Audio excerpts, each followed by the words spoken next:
Hey, good to see everybody. Today is Constitution Study Group, and I'm going to be looking into the history of the political parties and what the Constitution and what the Federalists as well as the Anti-Federalists had to say about the future of political parties at the time of writing the Constitution. First of all, I want to say thank you for having me back to talk about the Constitution. I understand that I am very much not qualified, just like a child is learning, but sometimes that's the best way to learn, right? I took a few weeks off to do my own thing, just relax a little bit. I was doing a lot of this, high level thinking with the Constitution work, and today, anticipating of coming on with you guys, but actually right before coming on live here to a virtual town hall that was being hosted by my friend Brock Pierce. He's a Bitcoin friend, an early Bitcoin influencer and mentor, and he is running for president of the United States.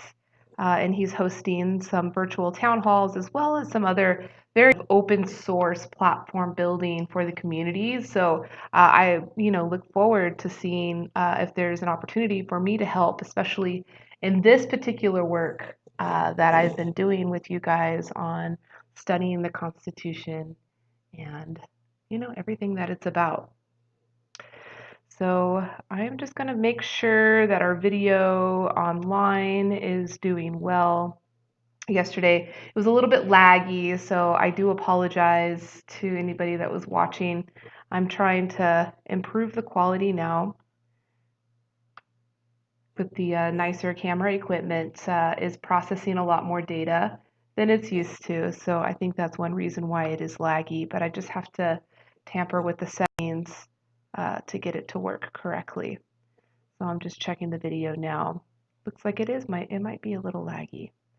Just relax a little bit. I was doing a lot of this, high level thinking with the concept. So it looks like it is laggy. That's unfortunate. Let me try to fix the Constitution work. And today I was planning it.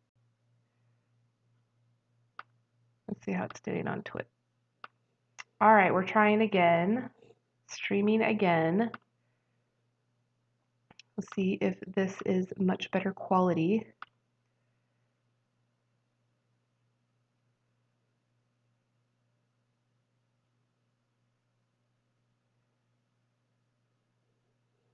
Looks like the video might be lagging. At least the audio is picking up. So whatever I'm talking about.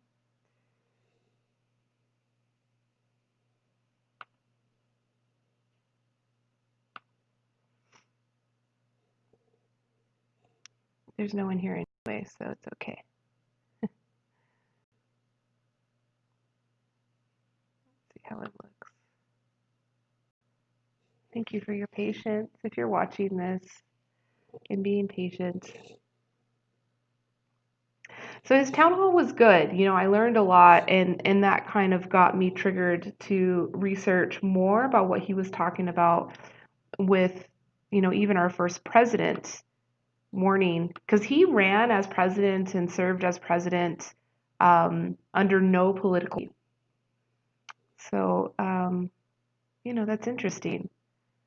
But it was in the next election that we had our by someone that himself had commented by Madison himself, by James Madison himself, who had written and spoke on the challenges of and the terms that they used then.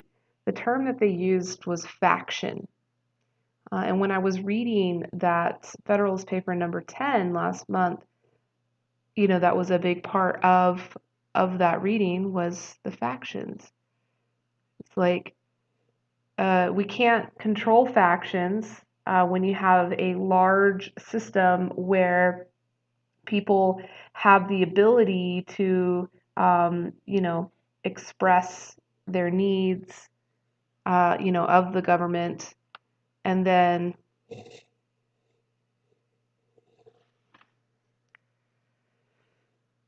um, it can lead to these factions forming. So these are like groups of people that have common interests and that will kind of work together to influence government. And when I was reading that, I just kind of read it as factions. I understood that word, and I was thinking, okay, so that could just be, movements of people and their ideas. But come to find out, really, what they meant was political parties and majority political parties. Today's Constitution Study Group, and I'm going to be looking into the history of the political parties and what the Constitution and what the Federalists as well as the Anti-Federalists. And he is running for President of the United States. So it looked like the last video worked. So, that's interesting. But it was in the next election that we had our first political party formed. All right, I'm just going to continue by someone.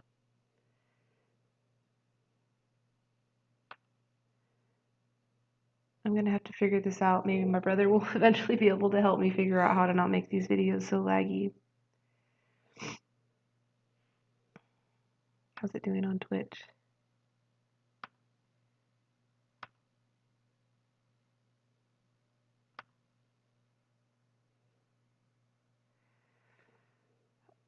And so then the interesting thing about Madison was, reading that and seeing his passion for, this issue. Yeah, it looks like it's not even playing on Twitch now. What a shame.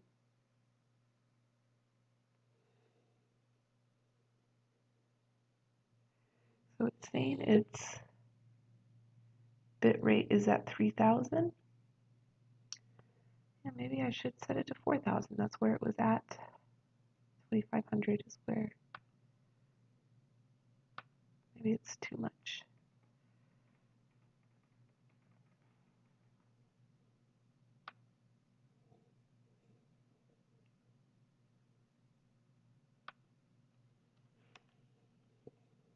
Okay. I'm just going to continue on. I'm really sorry if video is lagging for you, but the audio still should be working for you. So it should be fine.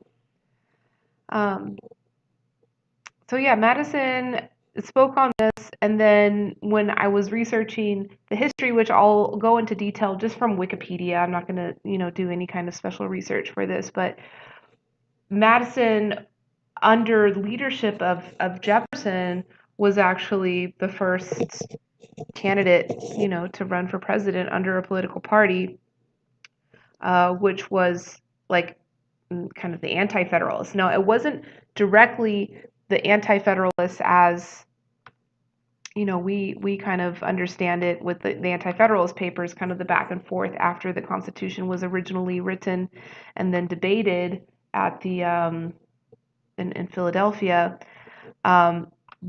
This Anti-Federalist is kind of a different movement. It's the political party, and was founded by both Jefferson and Madison. So I thought that was kind of cool and interesting that someone could so passionately criticize something and then become that something.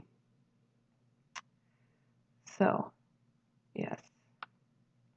Just a couple more seconds. Technology.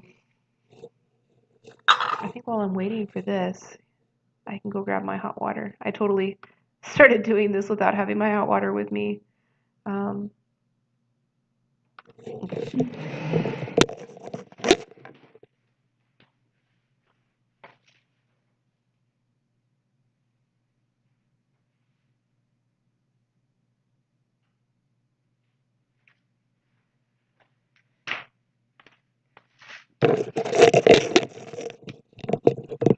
I waited so long that hot water has now become cold water, so I have to wait for it to heat up a little bit more.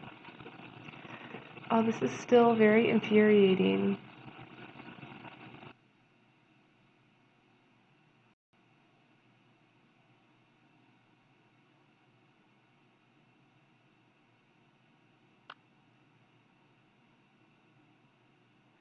and Today spoke I am on going to be the drinking challenges of having a central Canoka government handmade black and a tea. republic. This is called Summer Breeze And the from term that last they year, used harvested then in the summer. wasn't political party. We The don't term sell that they it. used was faction.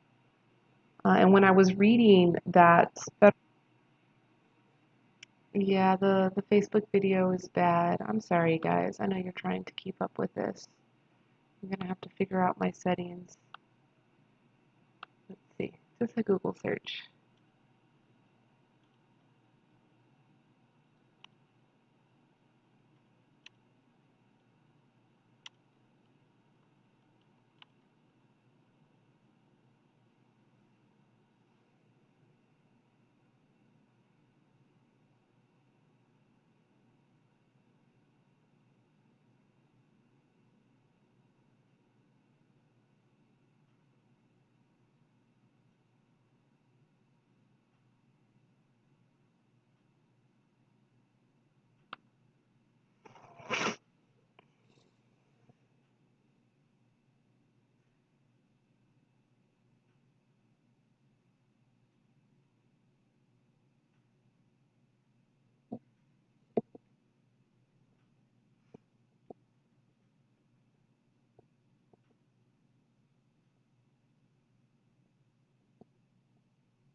Yeah, there's not going to be a solution this time around, so I'm just going to keep going. You guys will get the audio and the choppy video. I'm sorry.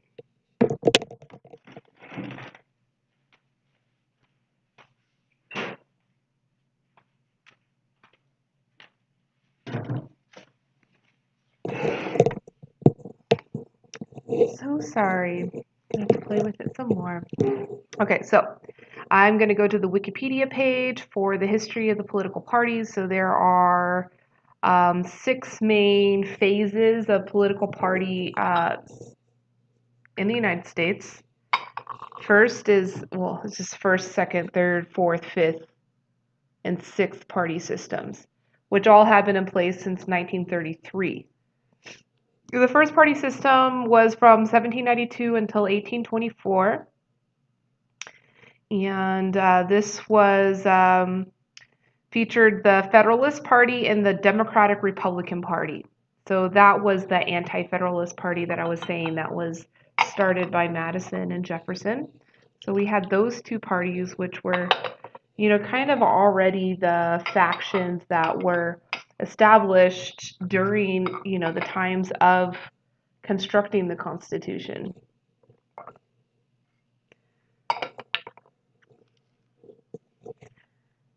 So the Democratic Republican Party was founded by Madison and Thomas Jefferson, who strongly opposed Hamilton's agenda. The Jeffersonians came to power in 1800, and the Federalists were too elitist to compete effectively. The Federalists survived in the Northeast, but their refusal to support the War of 1812 verged on secession and was a devastating blow when the war ended well. The era of good feelings under James Monroe marked the end of the first party system and a brief period in which partisanship was minimal. So then we had the second party system from 1828 to 1854.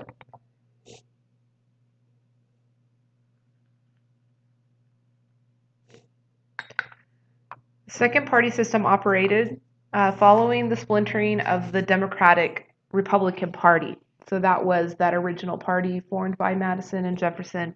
It was split. So the two major parties dominated the political landscape were the Whig Party, led by Henry Clay, that grew from the National Republican Party, and the Democratic Party, led by Andrew Jackson. The Democrats supported the primacy of the presidency over other branches of government and opposed both the Bank of the United States as well as modernizing programs that they felt would build up industry at the expense of the taxpayer. The Whigs, on the other hand, advocated the primacy of Congress over the executive branch, as well as policies of modernization and economic protectionism. Central political battles of this era were the bank war and the spoils system of federal patronage. The 1850s saw the collapse of the Whig Party, largely as a result of decline in its leadership and a major intra-party split over slavery as a result of the Kansas-Nebraska Act. In addition, the fading of old economic issues removed many of the unifying forces holding the party together. So that was a short-lived political party. And then we moved on to the third party, 90s.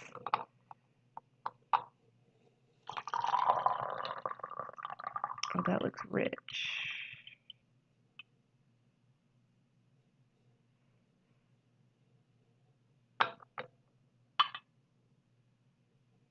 Oh, I got water in there already. I just drank it. Oh, it's still good. This was characterized by the emergence of the anti-slavery Republican Party, which adopted many of the economic policies of the Whigs, such as national banks, railroads, high tariffs, homesteads, and aid to land-grant colleges. The Democratic Party was in large part the opposition party during this period, although it often controlled the Senate or the House of Representatives or both.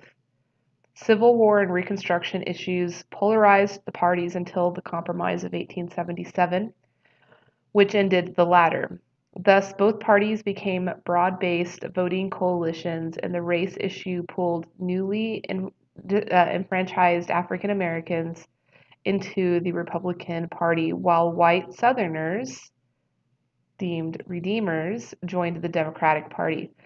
The Democratic coalition also had conservative, pro-business Bourbon Democrats, traditional Democrats in the North, many of them former Copperheads, and Catholic immigrants, among others. The Republican coalition also consisted of businessmen, shop owners, skilled craftsmen, clerks, and professionals who were attracted to the party's modernization policies. So the Republicans used to be progressive. That's interesting. So this was from 1854 to the 1890s. Then we get to the fourth party system, which was 1896 to 1932. And it consisted of the same interest groups as the third party system, but saw more major shifts in the central issues of debate. This period also corresponded to the progressive era and was dominated by the Republican Party. Republicans were progressive. It began with the Republicans blamed the Democrats for the Panic of 1893, which later resulted in William McKinley's victory over William Jennings Bryan in the 1896 presidential election. The central domestic issues changed to government regulation of railroads and large corporations, trusts, the protective tariff, the role of labor unions, child labor, and need for a new banking system. Corruption in political parties, primary elections, direct election of senators, racial segregation, efficiency in government, women's suffrage, and control of immigration. Most voting blocs continued unchanged, but some realignment took place, giving Republicans dominance in the industrial Northwest and new strength in the border states. Historians have long debated why no Labor Party emerged in the United States in contrast to Western Europe. Again, the Republicans were progressive. The fifth and sixth party systems since 1933, and that's our current system that we know now. It emerged with the New Deal coalition that beginning in 1933. The Republicans began losing support after the Great Depression, giving rise to Democratic President Franklin Roosevelt and the activist New Deal. Democrats promoted American liberalism anchored in a coalition of specific liberal groups, especially ethno-religious constituents.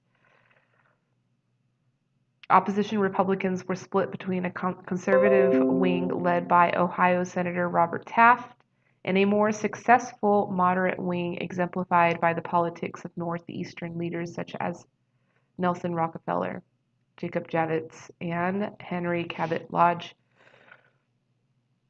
Experts debate whether this era ended, and a six-party system subsequently emerged in the mid-1960s when the New Deal coalition died. The early 1980s, when the moral majority and the Reagan coalition were formed. The early 1990s, when third wave emerged among Democrats. The mid-90s during the Republican Revolution, or the fifth system continues in some form to the present. So, debate on whether it's changed or not. I would think it's changed. It feels like it's changed. Since the 1930s, the Democrats positioned themselves more towards liberalism, while conservatives increasingly dominated the GOP. However, new voter coalitions emerged during the latter half of the 20th century, with conservatives and the Republicans becoming dominant in the South, rural areas, and suburbs. White liberals and the Democrats increasingly started to rely on a coalition of African Americans, Hispanics, and white urban progressives. So that's the history of the political parties. So really, like, even the current status of Republican versus Democrat is a very modern development. It wasn't like that, when these parties first came. Oh, so now it's telling me the video is done.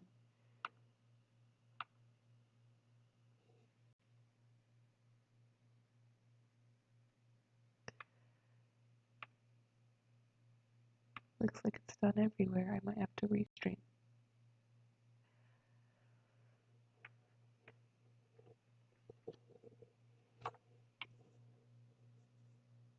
This tea is strong. It's also, kind of crisp and minty. And I think that's like literally because they stored the tea near mint in their warehouse. And so that's what's. In addition, the fading of old economic issues removed many of the unifying forces holding the party together. So that was a short-lived political party.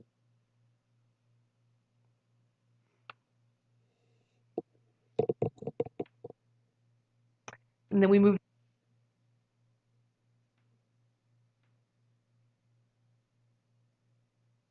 Let's see if it goes back up. It says it's sending data. All right, we are back up.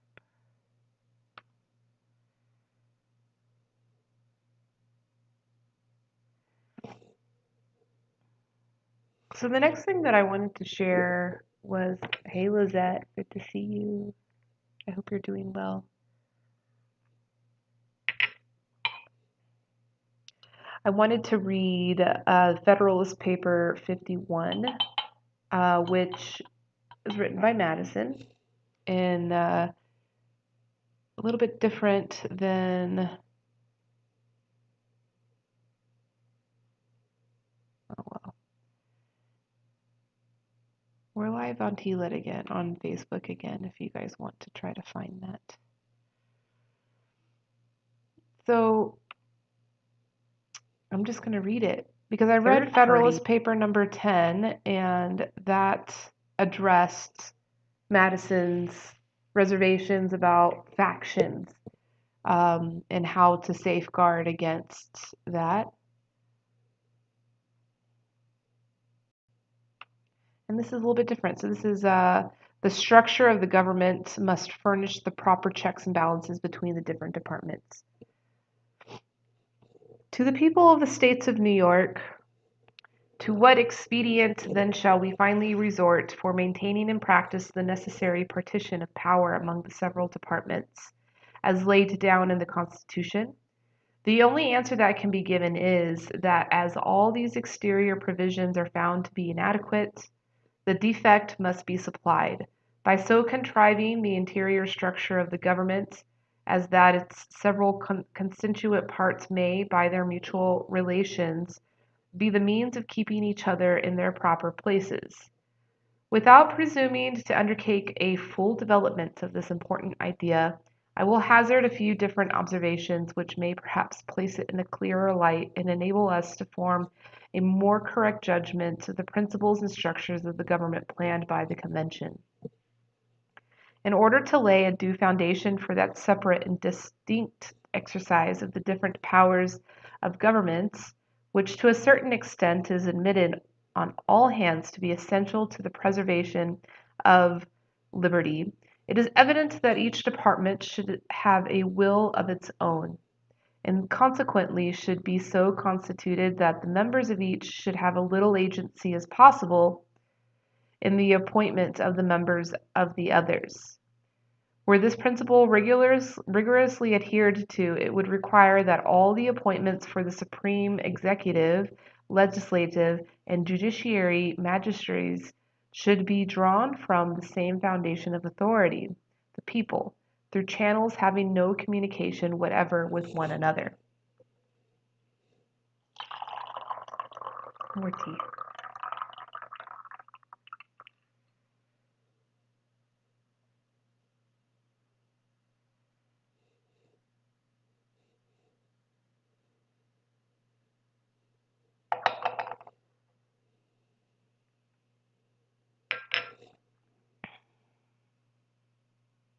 Perhaps such a plan of constructing the several departments would be less difficult in practice than it may in contemplation appear. Some difficulties, however, and some additional expense would attend the execution of it. Some deviations, therefore, from the principle must be admitted. In the constitution of the Judiciary Department in particular, it might be inexpedient to insist rigorously on the principle, first, because peculiar qualifications being essential in the members, the primary consideration ought to be to select that made of choice which best secures these qualifications. Secondly, because the permanent tenure by which the appointments are held in that department must soon destroy all sense of dependence on the authority conferring them. It is equally evident that the members of each department shall be as little dependent as possible on those of the others, for the emoluments annexed to their offices. Were the executive magistrate or the judges not independent of the legislature in this particular, their independence in every other would be merely nominal. But the great security against a gradual concentration of the several powers in the same department consists in giving those who administer each department the necessary constitutional means and personal motives to resist encroachments of the others. The provisions for defense must in this, as in all other cases, be made commensurative to the danger of attack. Ambition must be made to counteract ambition. The interest of the man must be connected with the constitutional rights of the place. It may be a reflection on human nature that such devices should be necessary to control the abuses of government. But what is government itself but the greatest of all reflections on human nature? If men were angels, no government would be necessary. If men were angels, no government would be necessary. Repeat that. If angels were to govern men, neither external nor internal controls on government would be necessary. In framing a government which is to be administered by men over men, the great difficulty lies in this. You must first enable the government to control the governed, and in the next place oblige it to control itself. A dependence on the people is, no doubt, the primary control on the government, but experience has taught mankind the necessity of auxiliary precautions. This policy of supplying, by opposite and rival interests, the defect of better motives might be traced through the whole system of human affairs, private as well as public. We see it particularly displayed in all of the subordinate distribution of power, where the constant aim is to divide and arrange the several offices in such a manner as that each may be a check on the other, that the private interest of every individual may be a sentinel over the public rights. These inventions of prudence cannot be less requisite in the distribution of supreme powers of the state, but it is not possible to give each department an equal power of self-defense. In republican governments, the legislative authority necessarily predominates. The remedy for this inconveniency is to divide the legislature into different branches. and to render them by different modes of election and different principles of action, as little connected with each other as the nature of their common functions and their common dependence on the society will admit. It may even be necessary to guard against dangerous encroachments by still further precautions, as the weight of the legislative authority requires that it should thus divided. The weakness of the executive may require, on the other hand, that it should be fortified. An absolute negative on the legislature appears at first view to be the natural defense with which the executive magistrate should be armed. But perhaps it would be neither altogether safe nor alone sufficient. On ordinary occasions it may be exerted with the requisite firmness, and on extraordinary occasions it may be perfidiously abused. May not this defect of an absolute negative be supplied by some qualified connection between this weaker department and the weaker branch of the stronger department, by which the latter may be led to support the constitutional rights of the former without being too much detached from the rights of its own department? If the principles on which these observations are founded be just, as I persuade myself they are, and they be applied as a criterion to the several state constitutions and to the federal constitution, it will be found that if the latter does not perfectly correspond with them, the former are infinitely less able to bear such a test. There are, moreover, two considerations particularly applicable to the federal system of America, which place that system in a very interesting point of view. First, in a single republic, all the power surrendered by the people is submitted to the administration of a single government, and the usurpations are guarded against by a division of the government into distinct and separate departments. In the compound Republic of America, the power surrendered by the people is first divided into two distinct governments, and then the portion allotted to each subdivided among distinct and separate departments. Hence, a double security arises to the rights of the people. The different governments will control each other at the same time that each will be controlled by itself. Second, it is of guard one part of the society against the injustice of the other part. Different interests necessarily exist in different cases of citizens. If a majority be united by a common interest, the rights of the minority will be insecure. So this is the faction. If the majority be united by a common interest, the rights of the minority will be insecure. So that's the fear. That's what we have to watch out for. And that's where we are now. And that's where we have been over the past century, of allowing a majority gang up together. And that's it. It's like you have a winner or a loser, and the winner is their interests are going to be served, which then means anybody who's not in those interests or in the minority are going to be completely marginalized and left behind. In a free government, the security for civil rights must be the same as that for religious rights. It consists in the one case in the multiplicity of interests, and in the other in the multiplicity of sects. The degree of security in both cases will depend on the number of interests and sects, and this may be presumed to depend on the extent of country and number of people comprehended under the same government. This view of the subject must particularly recommend a proper federal system to all the sincere and considerate friends of Republican government, since it shows that an exact proportion as the territory of the Union may be formed into more circumscribed confederacies, or states oppressive combinations of majority will be facilitated.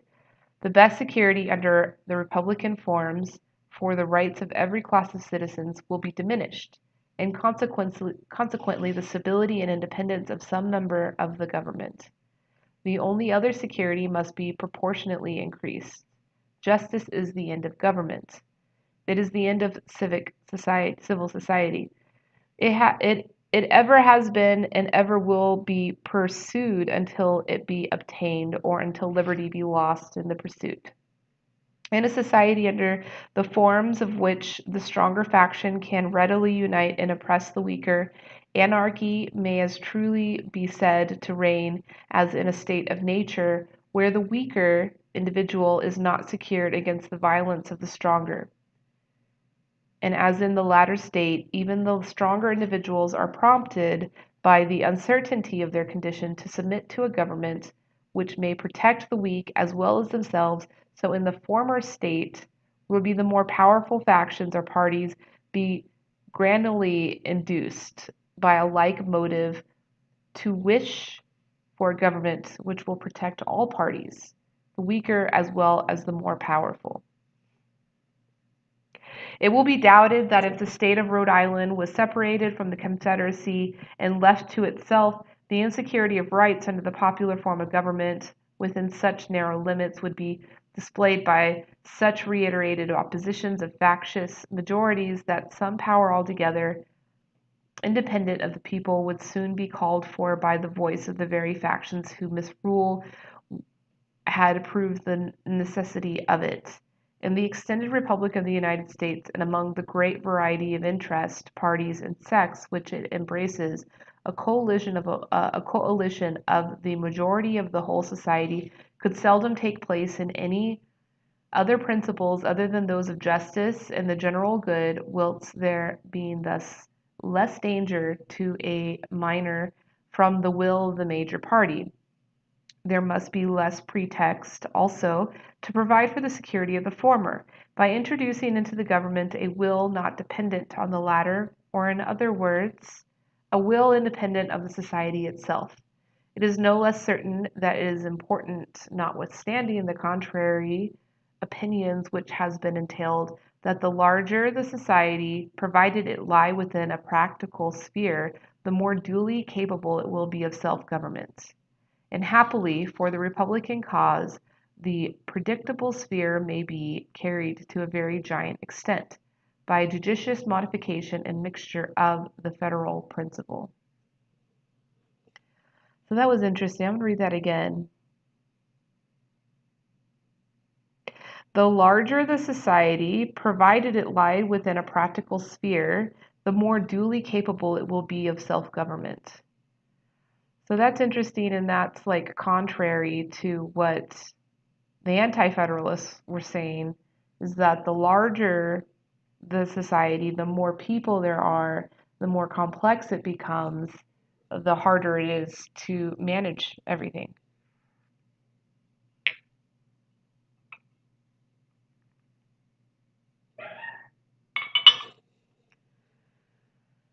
So yeah, that was it. That was Federalist Paper number 51. It looks like I am still laggy.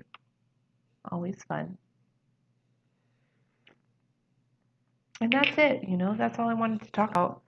The political parties. And so this means that there is opportunity for change in two ways, right? So there's opportunity of how our political party system has changed already. Even within the Republican and Democrat party system, there has been significant shifts in the ethos of those two parties and the interests of those two parties.